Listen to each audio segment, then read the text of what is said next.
The week is about to end with the pivot point for the markets probably being the release of the US CPI rates for August on Tuesday. In the coming week, we are to have a packed calendar, and on the monetary front, a series of interest rate decisions from various central banks are expected to capture the market's attention. We make a start on Wednesday with the Fed's interest rate decision, which is expected to rock the markets, while on Thursday we note the release of BOE's interest rate decision, which was scheduled for yesterday, yet was postponed due to Queen Elizabeth's death.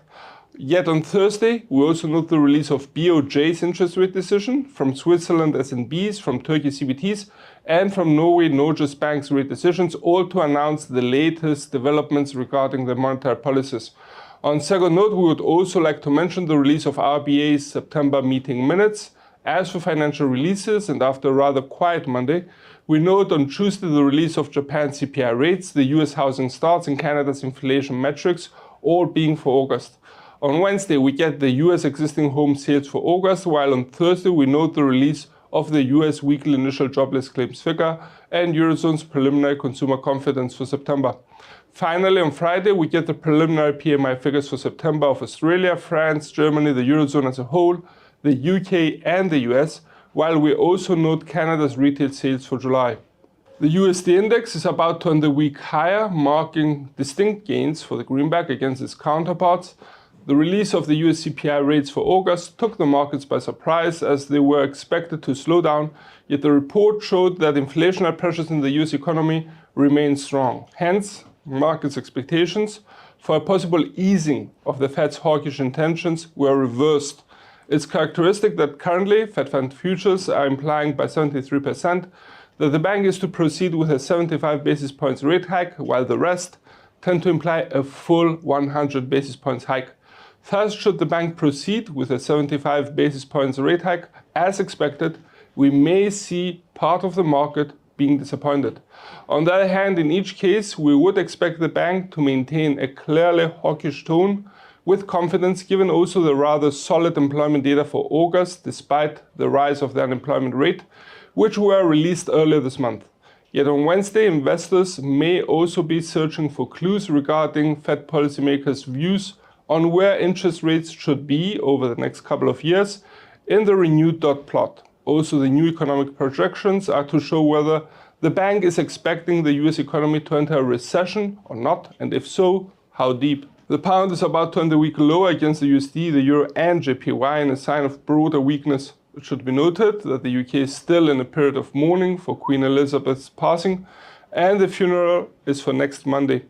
Furthermore, in the past few days, a number of high-impact financial data were released showing that the UK employment market seems to remain tight for July, given that the unemployment rate dropped further, with the drop of the employment change figure being a bit worrying. Yet, August's retail sales growth rate showed a contraction, implying that the average UK consumer is unwilling or unable to spend more in the UK economy. Understandably, inflationary pressures have eased a bit in August, given the deceleration of the headline CPI rate on a year-on-year level, yet still are at high levels. Hence, the pressure on BOE to deliver an outsized rate hike in its next meeting on Thursday, given the postponement due to Queen Elizabeth's death, seems to have eased somewhat. Yet the market still prices in a 75 basis points rate hike, according to GBP/OIS at the time. Should the bank actually proceed with such an outsized rate hike, we may see the pound getting some support, especially if accompanied by a decisive tone in BOE's accompanying statement. On the other hand, a 50 basis points rate hike may disappoint pound traders and weaken the pound. JPY is about to end the week lower against the US dollar, yet seems to remain rather stable against the euro and gains a bit against the GBP. Nevertheless, the very low levels JPY got to against the US dollar remain a big issue for the Japanese. The rumors for a possible market intervention are intensifying, yet so are also opinions that such an intervention may prove ineffective in the long run, as it would be a one-off operation. Hence, even should the bank intervene in the markets and cause an initial shock supporting the JPY, in the following days the bearish tendencies for JPY may reappear, as the actual root of JPY's weakening lays elsewhere, with possibly BOJ sharing a substantial part of the burden. Yet the bank's dovish policy is expected to be maintained in its meeting on Wednesday and Thursday, as the bank is widely expected to remain on hold at minus 0.10%, with JPY OIS implying an over 98% probability currently for such a scenario to materialize. Overall, we expect the bank to maintain its ultra-loose approach for its monetary policy unchanged, with a possible ending of its COVID relief plan this month not altering substantially the picture for the yen. The common currency is about to end the week lower against the US dollar, submerging below parity level once again, yet gains against the pound and the yen. Overall, the sentiment in Europe does not seem to be good, and the economic outlook for the coming winter looks grim. At this point, we would like to note that both Germany's economic sentiment as well as the current conditions indicators dropped deep into the negatives for September, highlighting the worsening conditions on the ground for the largest economy in the Eurozone, as well as the more pessimistic outlook.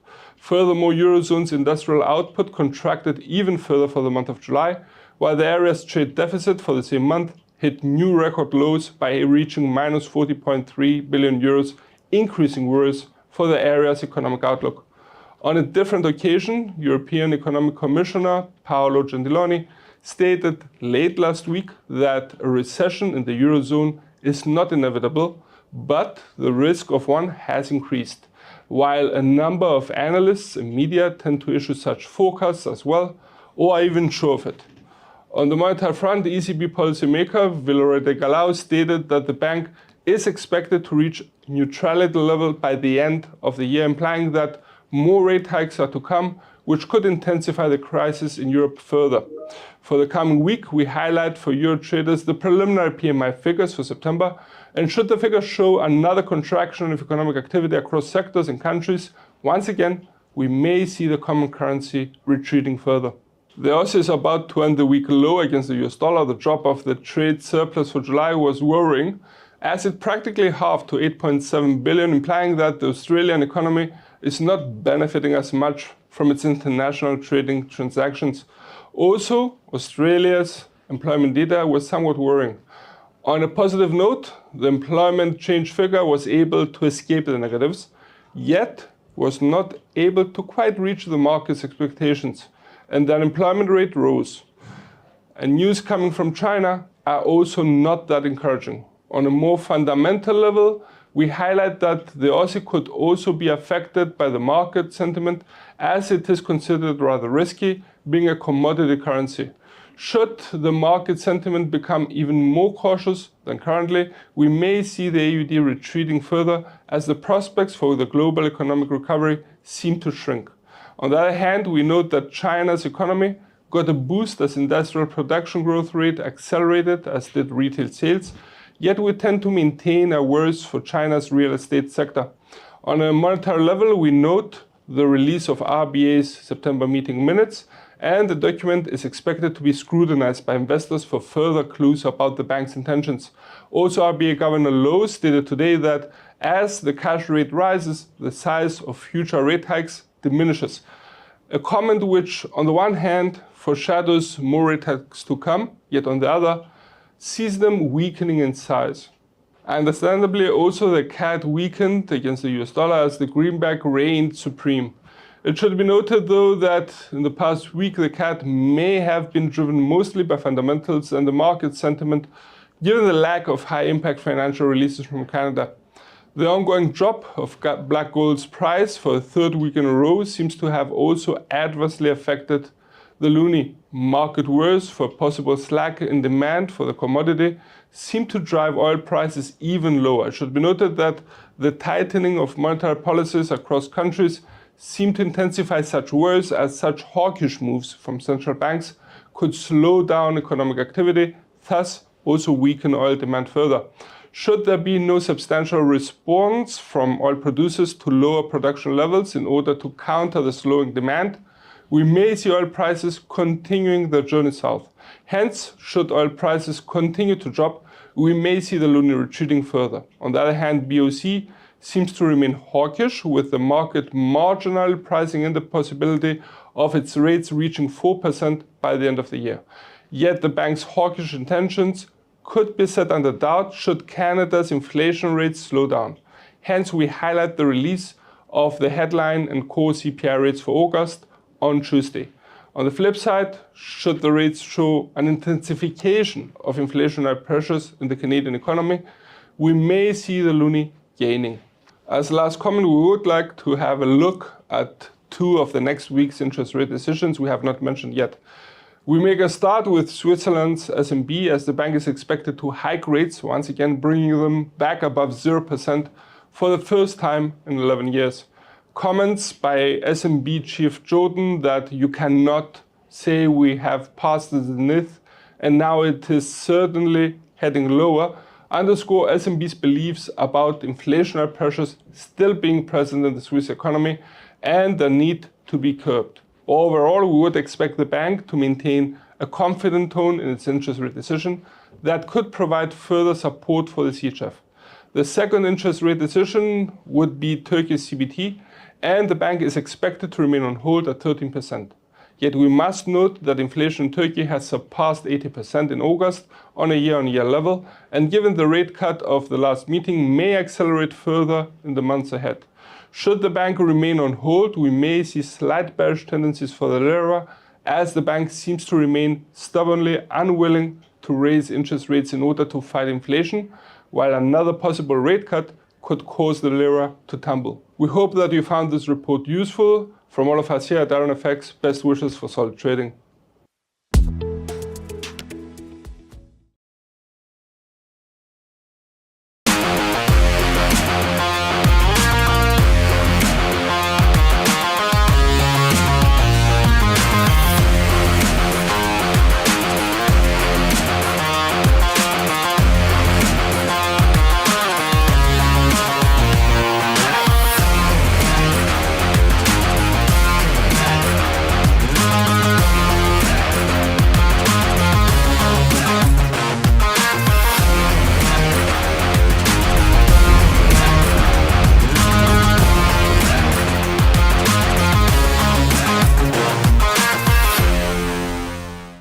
My name is Marilena, and today we're gonna talk about perspective. Perspective is key. Many traders hold the belief that when they start trading, they will win every single trade. This view is rather unrealistic and borderline utopian, to say the least. Even the best traders have bad days. Losses are part of the process, and as a matter of fact, a strategy doesn't have to win all the time to be profitable. Many traders only win 50 to 60% of their trades.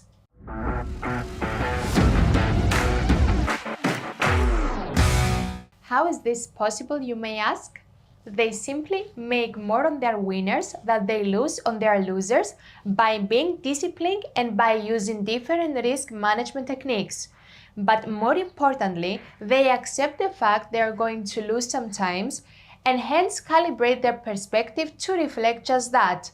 This allows them to eliminate unnecessary stress by focusing on the big picture. Thank you for watching.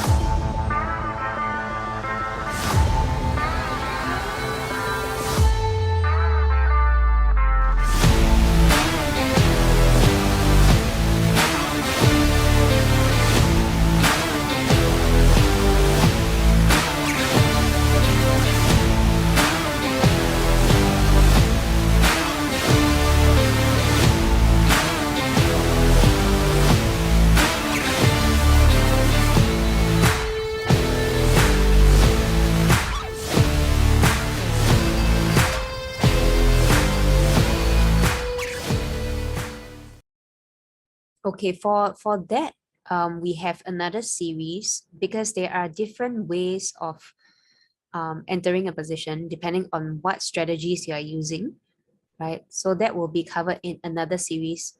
So maybe let me share with you guys where you can watch. Let me just take a look. Let me just bring you guys real quick to our IronFX page. Okay, so on the IronFX page, later I'll copy a link and send it to you guys. Okay, give me 1 second while I pull up Okay, so on the IronFX page, just under the webinars, right, you can see all our different webinar. This is what we are touching on today, right? So this is the live session that I'm hosting now. So moving forward, if you're interested, you can actually sign up and register. For example, on September 15, which is tomorrow, there will be a live trading session hosted by Jin. So you can register if you want to know how he enter a trade and exit a trade, right, Jamal? Okay, so on this page, not only can you see what's upcoming, you can also look at our previous session, recorded session, past webinars. I'll copy the link and paste it here for your convenience. So these are the past webinars that we have. For English, you just click on the English, and these are the past series that we have recorded, right? If you missed any of this, feel free to come here and check it out, because these are very useful sessions that might be able to help you understand the basic and the fundamentals of FX beginner trading. Okay, so other than that, I also want to direct you guys to our VIP room as well. So recently, the Forex Army, or the Everest Fortune Group, which is our company, have a special and exclusive partnership with IronFX, where we have a special VIP trading room, which is this. Okay, so long as you have a account with IronFX, you can get access to this depending on how much deposit you have in the account. So in this VIP trading room, you get exclusive market forecasts, because daily we will have daily forecasts, daily market updates, daily news, fundamental news that is pasted there for you guys to take a look. Okay, as our experts, myself, Desmond, as well as all our other prop traders and analysts will be there to answer your questions. So if you have any questions, feel free to ask on the VIP room. Okay, or you can also request for market forecast as well. So for example, you can say, hey, Desmond, could I get what's your take on yen, USD yen, or Euro USD, right? So it's a tailored service that we have that caters to what you need. So there are 5 tailored account types depending on how much you have deposited, right? So deposit 250, 1,000, and it caters to different assets on that page. Okay, so let me bring you guys there to take a look at how the service is like. Just a brief introduction to the VIP room itself. Morning, Francisco. Welcome to the webinar.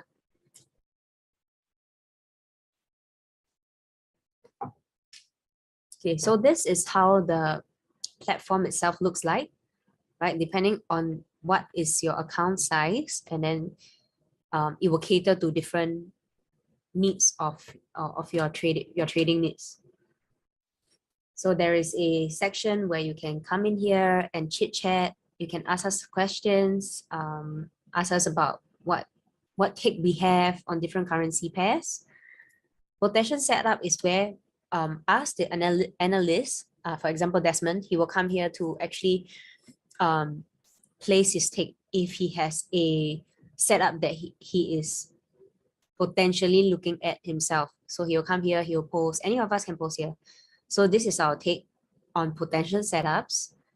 And for news-wise, daily we will update on fundamental news or what is important. So for example, yesterday, right, there is the USD CPI news that came up. So what we expect will happen in the next couple of hours or the next day will be written here for your viewing or for your analysis, right, to help you, to assist you.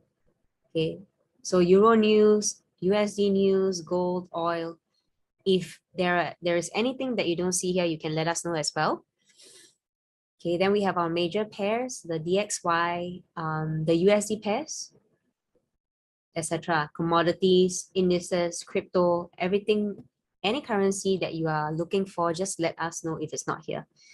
So how is this a tailored service? So for example, this morning or rather, maybe let's take a look at BTC. Okay, so today, one of our prop trader, I think it's just quite recently, about 3 o'clock, right? SGT, Singapore time, 3 o'clock. So our prop trader Chen, he came in. He actually plotted some of his analysis. So how this work is, for example, you have some questions for us. You can say, hey Anna, I'm looking at a key level here. You know, we can highlight the level. Okay, let me just put it here. I can highlight the level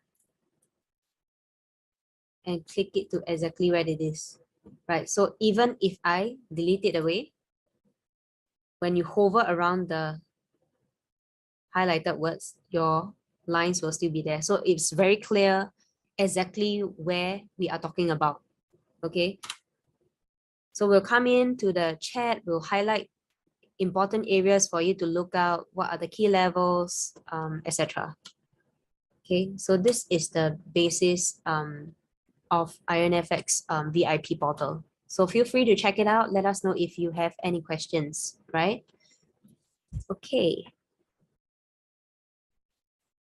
Okay, so let's begin today's webinar series on trade management, part 2 of 4, break-even and partial profit placement. So how many of you guys have actually tried or know how to put your break-even and take partial profit? Do you guys use that often, or is that something that you haven't thought about, haven't seen? Let me know if you have any questions or any comments, because I have another page that is open, so I can see exactly what you guys are typing, or yeah, I can see any questions that you have. So feel free to type there and I'll answer whenever I can. Right, okay, I have some answers that says that you do not know how to use break even, or you do not take partial profit. Okay, this is a very important risk management, we can say is risk managing as well. Okay, part of your trade management tool as well, because it's important to know where your break-even point is. Okay, partial profit placement is important as well, because you know you don't want to go through a turmoil. Imagine you are trading on a 4-hour or daily chart, right? There will always be this emotional turmoil that you go through, not knowing where your position is, you know. So placing partial profit or taking partial profit is good sometimes. Okay, so before I start the session, disclaimer again, the information in this webinar should not be considered investment advice or an investment recommendation, but instead can only be taken as educational materials only. So if you were to trade, please do your own due diligence. Okay, so this is me, your host today. I'm Annabelle. So I'm an analyst here at Everest Fortune Group, which is an award-winning research firm, finalist for Best FX Research 2019, 2020, 2021, and finalist for Best Equity Research 2020, 2021. Okay, so I'll be bringing you guys through today's session on trade management part 2 of 4. For those who missed the part 1 of 4, you can actually go to IronFX page to check it out. So part 1 of 4, which I will touch a bit on in this session, which is the take profit and stop loss placement recap. Right. Let me grab my pen. Can I? Oops. Give me 1 second. Do I have a? Yeah, okay. Okay, I'll use blue then. Okay, so agenda for today, I'll start off with anatomy of trade for those who missed my previous session.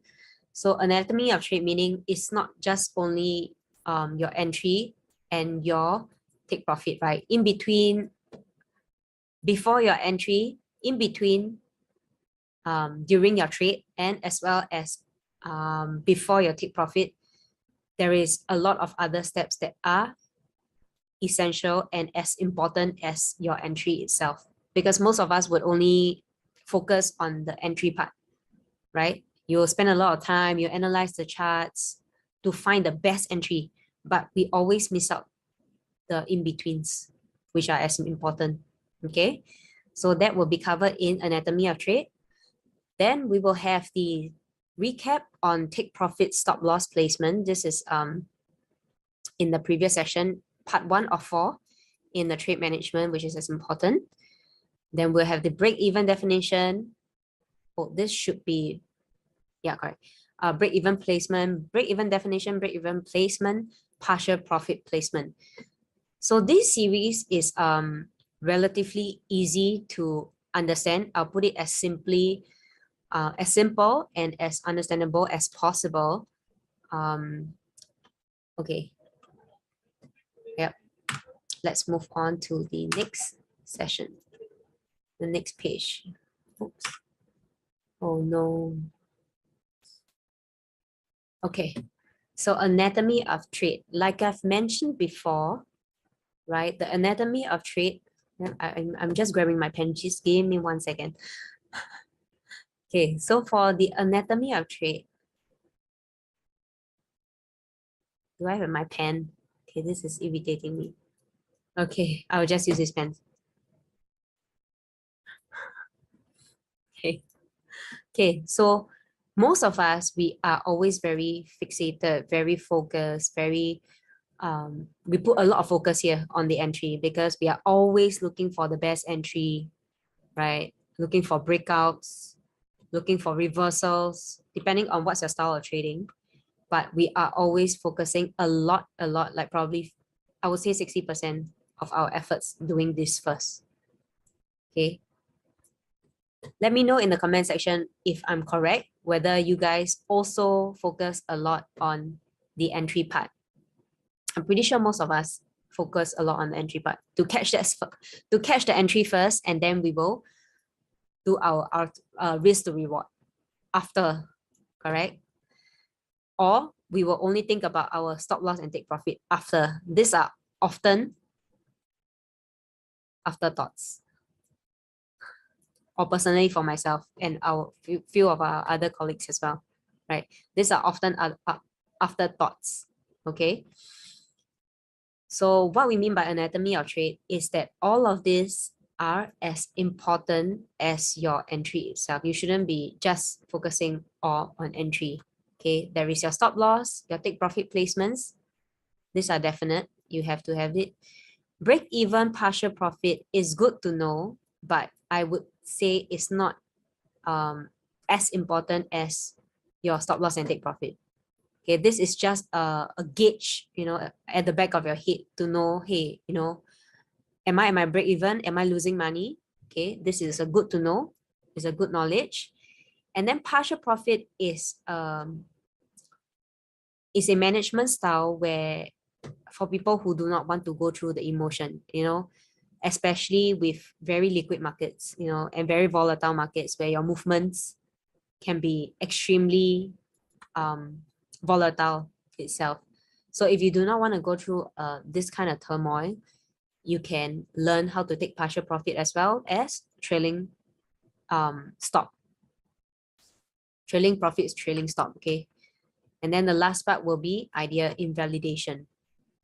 Okay, so this is part 1 of 4. This will be part 2 of 4, and then 3 and part 4 of 4. Okay, this will be covered in the rest of this session moving forward. Okay. Okay, let me move on. So let me do a brief recap on what is take profit stop loss. Okay, let me look at the comments. Sometimes my entry point. Right. Okay. Okay, so take profit and stop loss. Do you guys remember how you should be putting your take profit and stop loss? Maybe I will divert the attention here instead. Okay, I will just go to a random chart.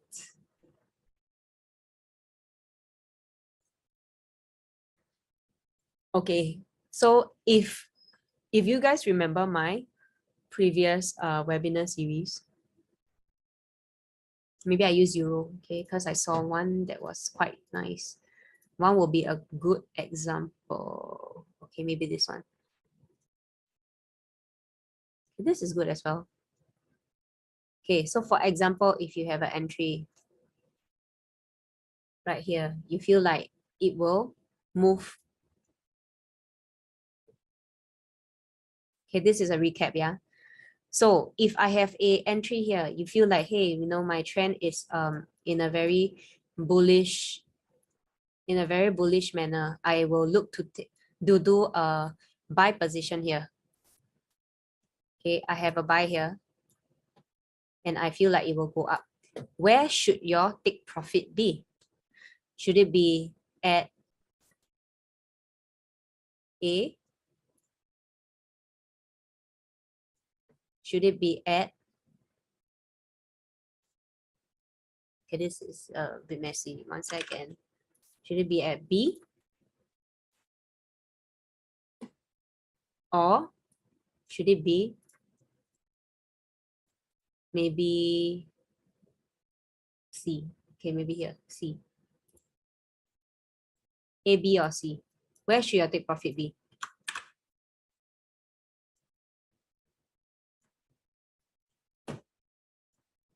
Let me know in the comment section. Where should your take profit be? If you guys have tuned in, please let me know that you have absorbed what I've mentioned previously. Where should you put your take profit? Is it A, at the previous high, C, beyond, because it might potentially shoot up, or B, before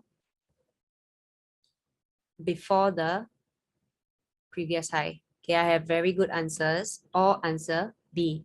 B is correct. Okay, the reason why we always put at B is take profit before your magnetic or resistance level. Okay, so this level here, let me just erase.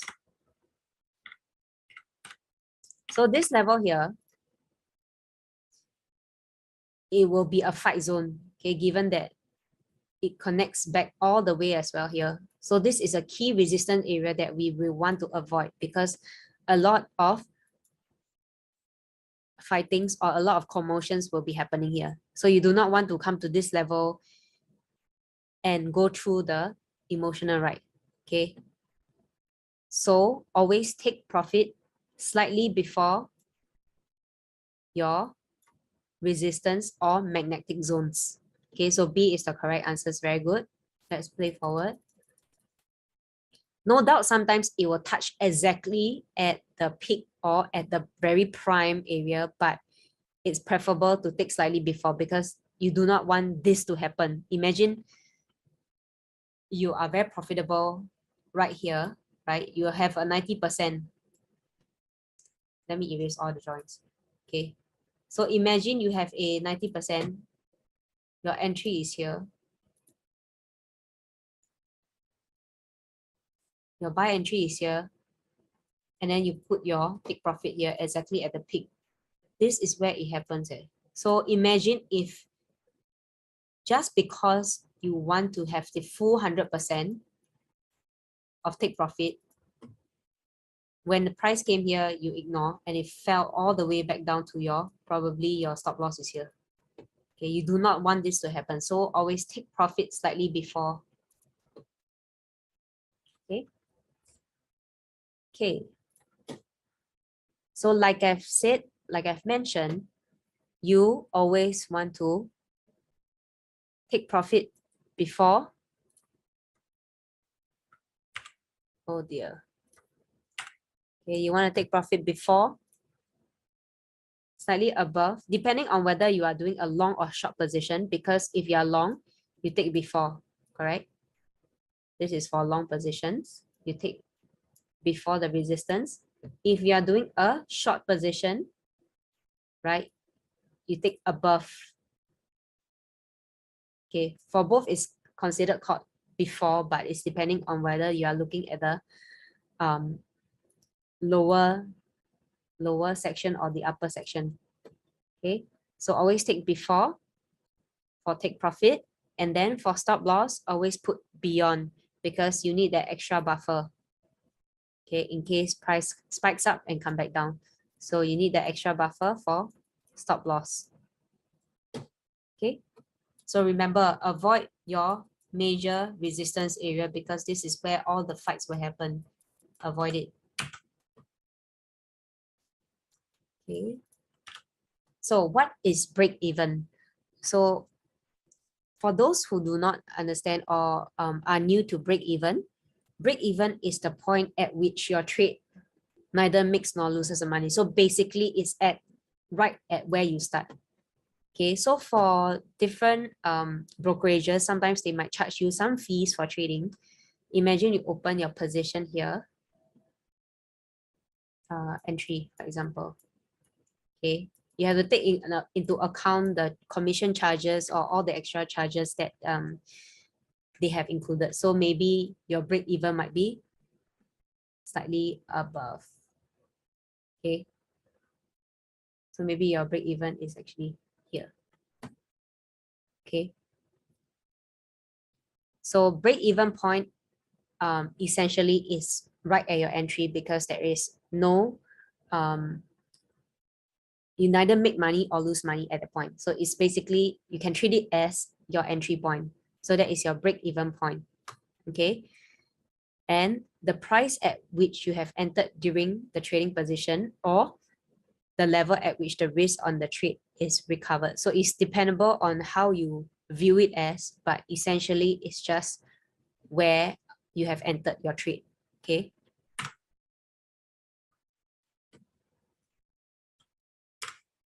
Okay, so break even placement. For example, so you have a buy entry here on the breakout, hoping for price to push to our take profit. Okay, so then you have a stop loss line that is here.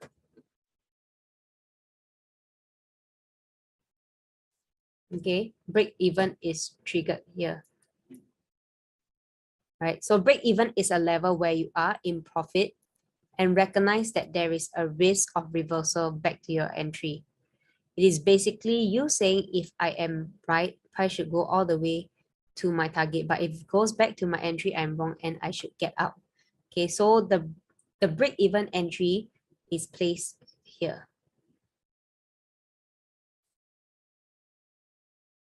As you can see, right,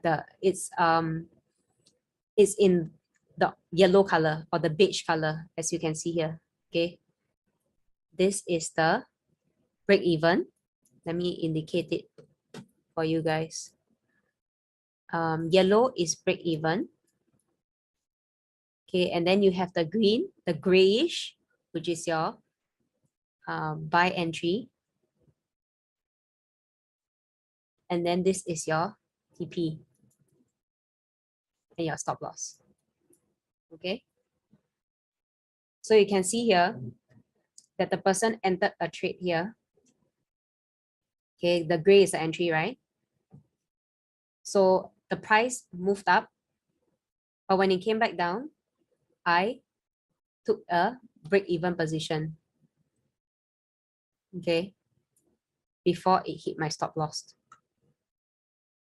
Can you guys see? Maybe it's not it's a bit messy the way they put the wordings, but maybe later I will show you in a live example how break even is placed. Okay, I think there is some slides on it. Let me just move to the next session. Okay, this might be a better example. Sorry, that one is a bit confusing because of the wordings. Okay, so here, this is your entry, right? So for break even point, it will be at the entry, as you can see. Okay, so this is the entry. And then we have our stop loss, which is placed beyond, slightly beyond the swing low. And then we have the take profit. Okay, this is how it's portrayed here. Entry, stop loss, I'm expecting price to go up this way. Okay. Right. Okay, so you can see here, when my price is starting to move up, correct, I can place my partial profit to be here. Instead of having a full take profit, I can take some partial profit here. Okay. Or I can also move my stop loss up to my break-even point. So essentially, if my price reverse, I'm not afraid that I will lose money, correct? Because as humans, we are afraid of losing, correct? Technically. So with this profit, you do not want something like this to happen. For example, if let's say I didn't move my stop loss, right? If I didn't move my stop loss, it will look like this. Imagine price came all the way here, move up, came down, you get a heart attack, people will start panic, but you feel like it will continue to rise, but it keeps going down to your entry. You will want to fight it